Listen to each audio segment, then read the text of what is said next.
今年贵庚？今年36。结婚了吗？结婚了。那老婆怎么抱怨呢？基本上就是太大声，打呼太大声。老婆睡得着吗？还好，还好啊。就打呼越来越严重。那只是说身体状况其实没太大感觉了。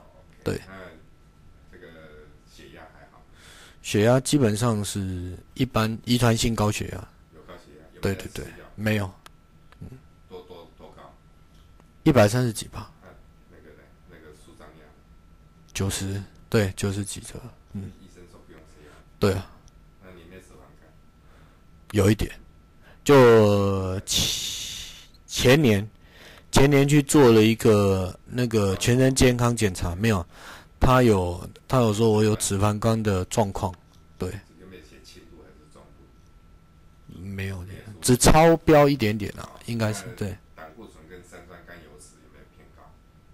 好像应该有吧。有没有糖尿病？没有。有没有心脏病？没有。头昏脑胀？还好。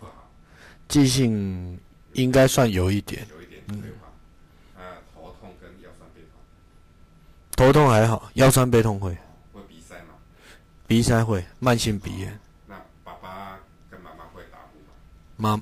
爸爸会。爸爸会打呼。对。你有没有比较像爸爸长相？应该算有。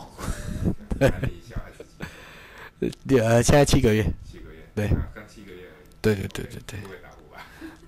目前是还没有发现，发现就麻烦了。这么久会打呼。